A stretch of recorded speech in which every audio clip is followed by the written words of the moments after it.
Ember's Oath. Chapter 10. Part 7. Ember. The smoke was already thick enough to blot out half the house. I looked at Blaze. "You ready?" He checked my shoulder straps. Then I checked his, just like we'd done hundreds of times before. He gave me a thumbs up. "Let's go." Together, we disappeared into the smoke. "Blaze!" The word tore itself from my throat before I even realized I'd shouted. Every firefighter in the front garden looked up. The second-floor window disappeared behind a wall of flame as part of the roof collapsed inward. "Mayday! Mayday! Firefighter trapped!" Someone yelled over the radio. The words hit me like a punch to the chest. No, not Blaze. Not my brother. I was already moving. Captain Morris grabbed the shoulder of my turnout jacket before I could take 2 steps. "Ember, let me go." "He's still in there." "I know," Morris barked. "But if you charge back in there, I'll have 2 firefighters trapped instead of 1. I fought against his grip. "That's my brother. I know exactly who he is."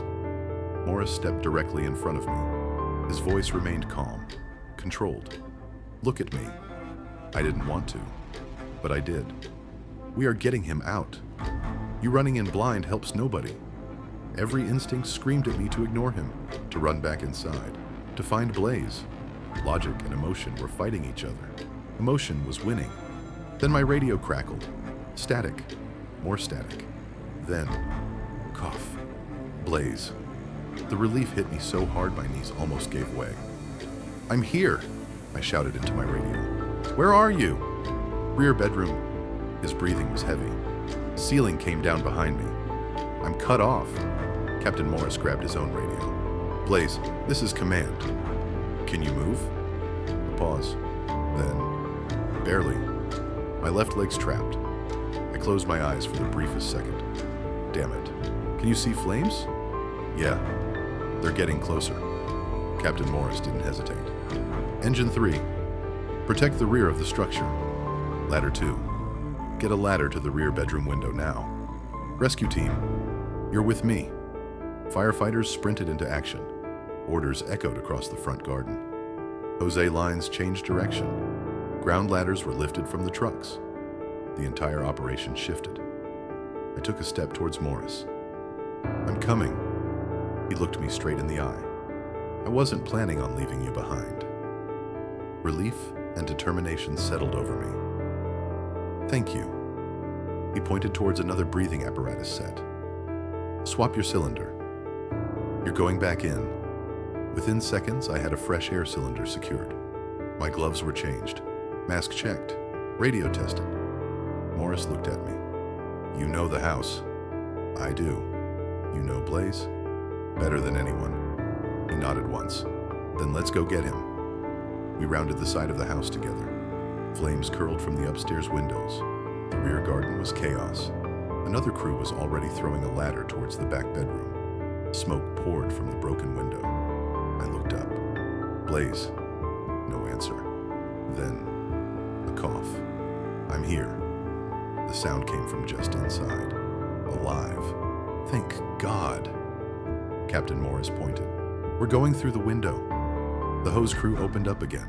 Water hammered the flames surrounding the opening. Steam exploded outward. The heat dropped just enough. "Go!" I climbed first. The ladder flexed beneath my weight. Every rung took me closer to the smoke, closer to my brother. I reached the windowsill and pulled myself inside. Visibility was almost zero. The room was unrecognizable. Furniture had collapsed. Burning insulation littered the floor. The ceiling hung dangerously low. "Blaze, over here." His voice sounded weaker now. I followed him. 5 meters, 4, 3. Then my torch beam found him. He was pinned beneath a section of fallen ceiling joist. His left leg trapped beneath the heavy timber. His helmet was scuffed. His breathing was labored. But when he saw me, he grinned. "Took your time." I couldn't help shaking my head. "You really know how to ruin an evening." "I try." I knelt beside him. "You hurt anywhere else?" "Couple of bruises." "Leg's the problem." I tested the beam. Heavy, but movable. I I looked towards Morris, who just climbed through behind me. "We lift together," he nodded. "On 3. I grabbed hold. 1, 2, 3. We heaved. The beam shifted. Blaze cried out through gritted teeth as he pulled his leg free. "I've got you," I said. He leaned heavily against me as we stood. "You walking?" "Barely." "Good enough." He laughed weakly. "You've always been optimistic." The floor groaned beneath our boots. Captain Morris didn't waste a second. "Out. Now." We moved as one, Morris leading, Blaze leaning against me. Every step felt like the house was trying to keep us. Another section of ceiling crashed behind us. The room shook violently. Smoke thickened. We reached the window. Firefighters were already waiting on the ladder outside. I helped Blaze onto it first. "You first." He looked back at me. "You're not staying in here." "Wouldn't dream of it." He started down carefully, firefighters guiding him from below. Only once I saw his boots reach the ground did I climb out after him. The moment my feet touched the grass, the crowd of firefighters broke into spontaneous applause. Not for me, not for Captain Morris, for Blaze, because every firefighter knew exactly how close we'd come to losing one of our own. I pulled off my mask, breathing in the cool night air. Blaze was already sitting on the tailboard of an ambulance while one of the paramedics examined his leg. He caught my eye from across the garden, then gave me a thumbs up. I smiled despite the adrenaline still pounding through my veins. Tonight, we'd brought 2 people home, a teenage boy and my little brother. I silently thanked every bit of luck we'd had, because I knew luck had been the difference between a rescue and a funeral.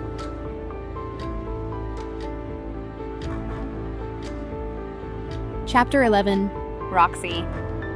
The ringtone shattered the silence. For one blissful second, I had no idea where I was.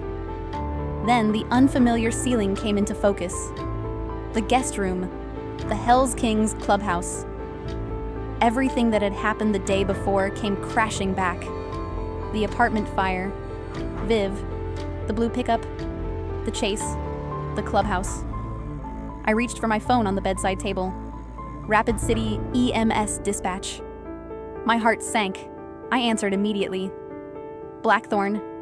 Paramedic Blackthorn? Speaking. We've had a second alarm structure fire on West Boulevard. My stomach tightened. West Boulevard. We're requesting all available paramedics. I'm on my way. The dispatcher thanked me before ending the call. I sat on the edge of the bed for a moment, rubbing the sleep from my eyes. It couldn't have been much past 4 in the morning.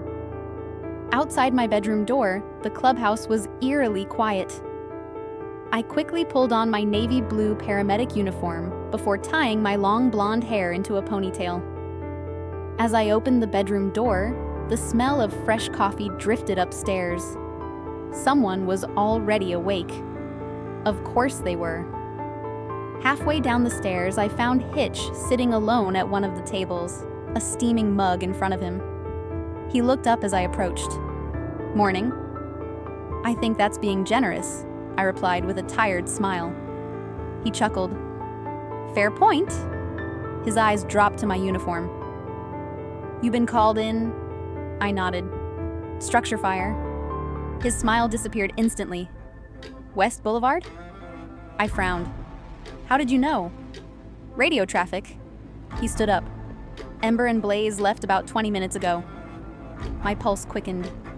"They're already there?" "They were paged first." I swallowed. "Right." Without another word, I headed for the front door. "Roxie?" I turned. Hitch was already holding out a travel mug. "Coffee. You'll need it." I accepted it with a grateful smile. "Thanks." He nodded towards the yard. "Your ambulance should be waiting at Station 3. Drive safe." "I will." The city was beginning to wake as I pulled into the ambulance station. Emergency vehicles were coming and going in every direction. Blue lights reflected from the surrounding buildings. The atmosphere was controlled, professional, but urgent.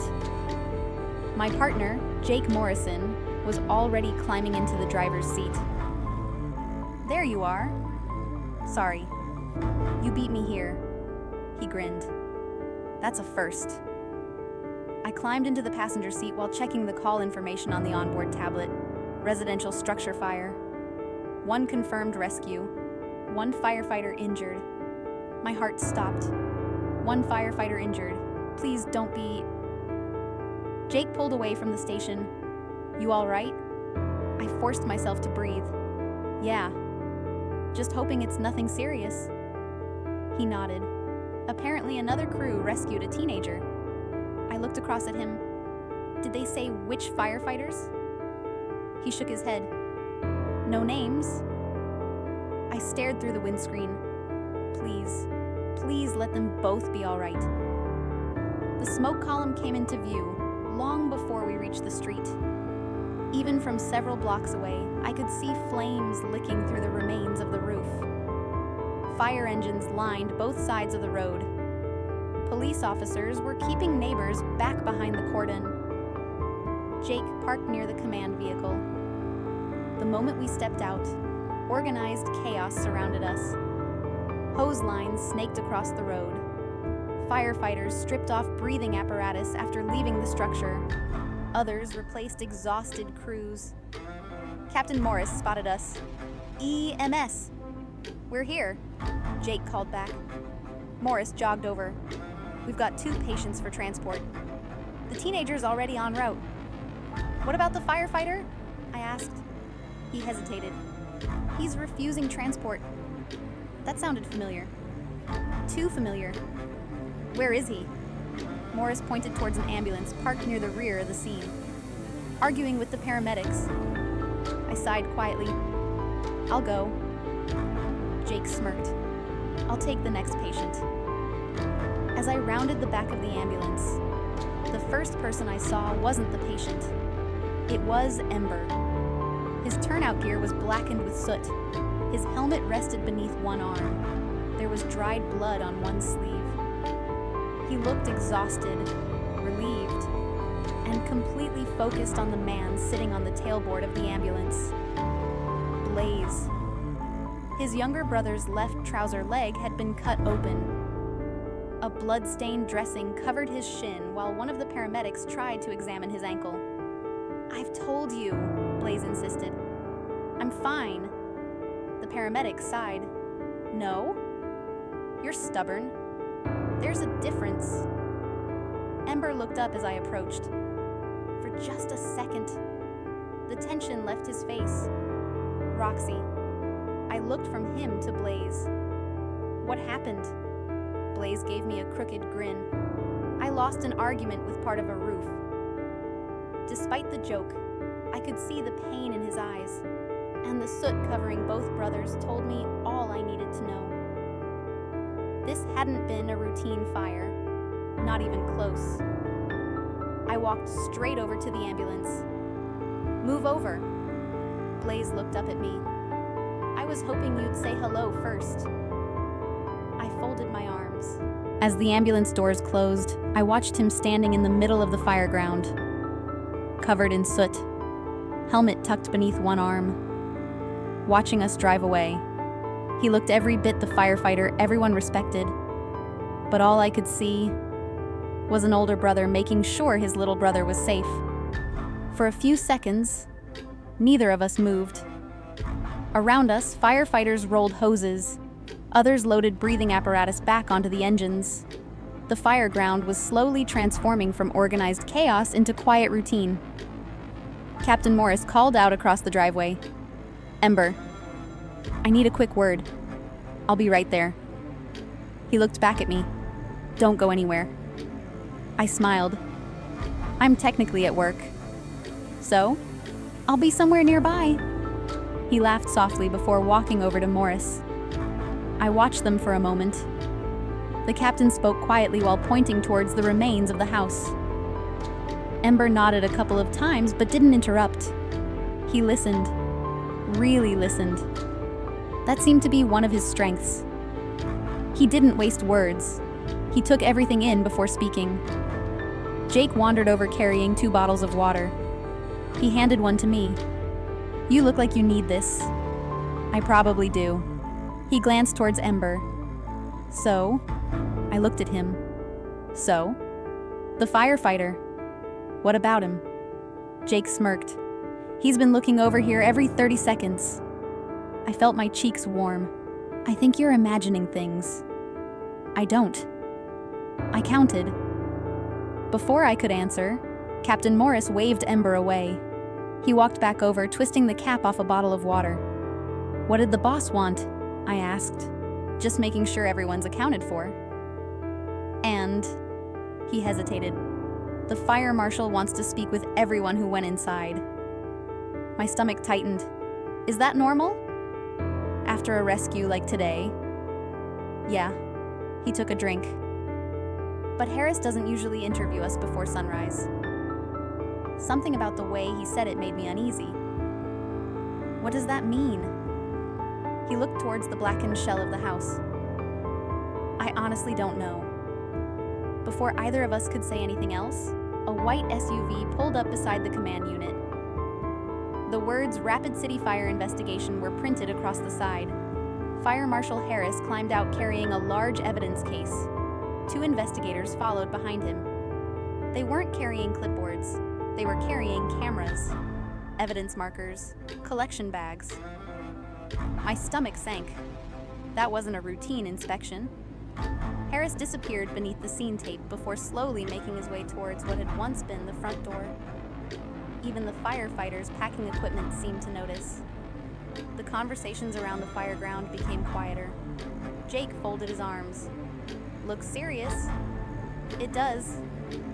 Ember didn't say anything. His jaw had tightened. I knew that look by now. He was thinking, trying to fit pieces together. The radio on my shoulder crackled. Medic 3. Jake reached over and answered. Medic 3. Scene winding down. Return to station when released by command. Jake acknowledged the message before clipping the radio back into place. Looks like we're done here. I nodded. I should have been relieved. Instead, I found myself looking back at Ember. You'll come by the hospital later? He smiled. To check Blaze's x-rays? That's my excuse. He laughed quietly. I'll be there. I smiled. Good. For just a second, everything else faded away. The burnt house, the flashing lights, the smell of smoke. It was just the 2 of us. Then Captain Morris called out again. Ember, this time I actually need you. He sighed dramatically.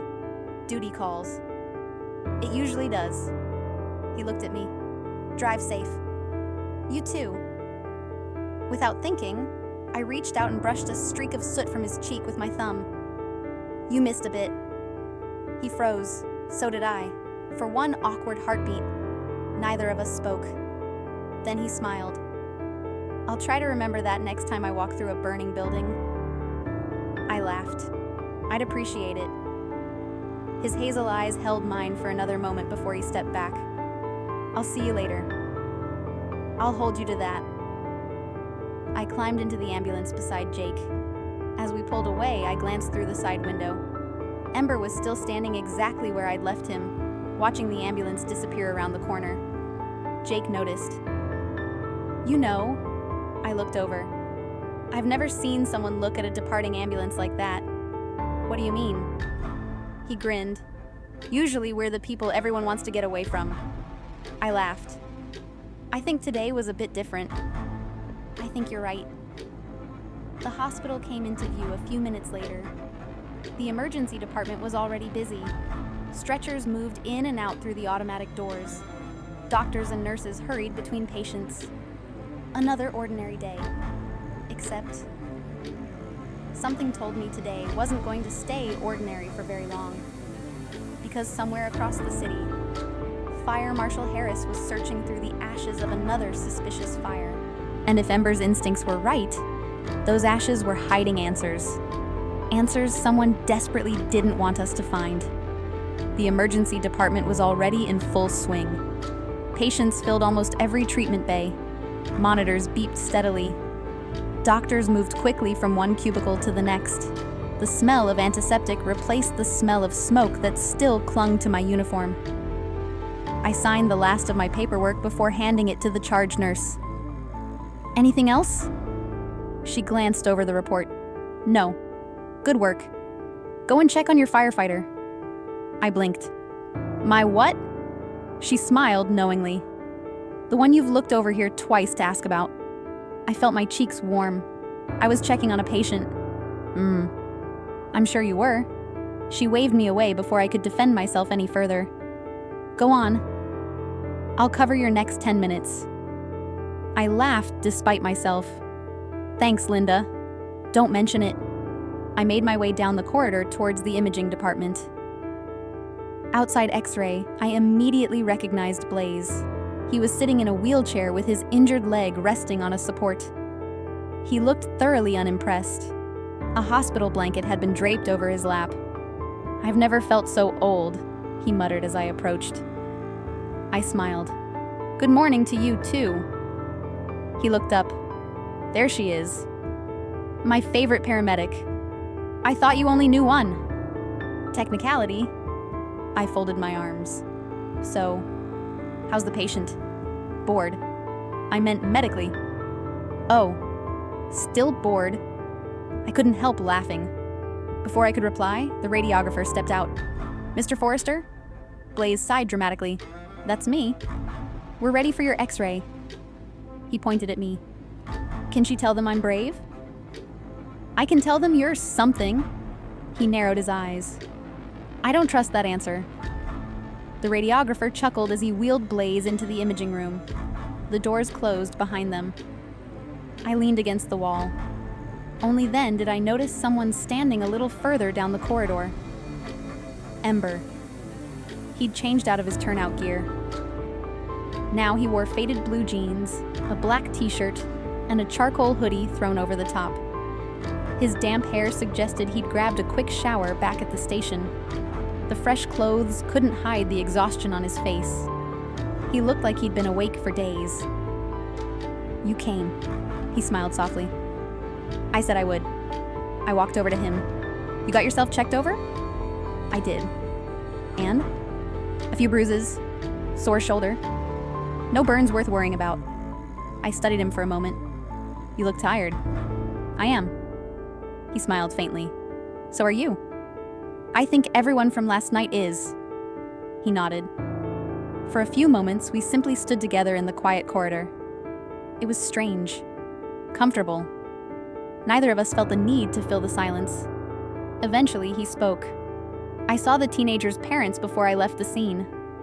I looked at him. How were they? They cried. But, he smiled. They also hugged every firefighter they could find. I felt my own shoulders relax. That's the best outcome we could have hoped for. It is. He looked down the corridor towards the waiting area. They've lost their house. But they still have their son. I'd call that a win. I would too. The imaging room doors opened. Blaze rolled back out. The radiographer handed a folder to one of the emergency doctors waiting nearby. We'll get these reviewed straight away. Blaze spotted us together. Oh, good. The babysitters are both here. Ember folded his arms. You've nearly died twice in the last week. I think you've earned being babysat. I nearly died once. The workshop doesn't count. It absolutely counts. Blaze rolled his eyes. I'm never winning this argument. No. You're not. A few minutes later, a young emergency doctor approached holding the X-ray images. Mr. Forrester? Blaze straightened slightly. That's me. The doctor smiled. I've got some good news. No fractures. Relief crossed all three of our faces. You've got a severe ankle sprain, some significant bruising, and that laceration on your shin will need a few stitches. But, he smiled. Considering a roof landed on you, you've been remarkably lucky. I'll take lucky. The doctor nodded. We'll stitch the wound, fit you with a walking boot, and send you home with crutches. Blaze groaned. Crutches? I'm afraid so. For how long? Probably 2 to 3 weeks. I hate crutches, Ember grinned. I know. I'll make sure you don't fall over. You'll definitely make sure I fall over. I haven't decided yet. I laughed. You two are impossible. The doctor smiled as he looked between the brothers. I'm guessing you've done this before. Ember answered with a shrug. More times than we'd like. The doctor gave Blaze's chart one final glance. I'll get everything organized. He walked away, leaving the three of us alone again. I looked at Blaze. So, still think you didn't need coming in? He sighed dramatically. I'd like it officially noted that you were right. I smiled triumphantly. I don't suppose you'll repeat that? Absolutely not. That was a one-time offer. Ember laughed. I heard it. So did I. Blaze pointed between us. You two are definitely enjoying this far too much. Before either of us could answer, Ember's phone vibrated in his pocket. He frowned as he looked at the screen. The amusement disappeared from his face. Stone. He answered immediately. Yeah? He listened for several seconds. The color slowly drained from his face. What do you mean? They found it? A knot formed in my stomach. Whatever Stone was saying, it wasn't good. Ember glanced at me briefly before turning away to hear better. All right. We're leaving now. He ended the call slowly. I looked at him. What happened? He slipped his phone back into his pocket. Fire Marshal Harris has finished his initial examination. He paused, then looked me straight in the eyes. They've officially ruled the house fire as suspicious. The corridor suddenly felt a lot colder. 3 fires, 3 scenes. And now, for the first time, someone in authority had said what we'd all been fearing. This wasn't just bad luck anymore. The story isn't over yet. Join me in the next chapter of Ember's Oath.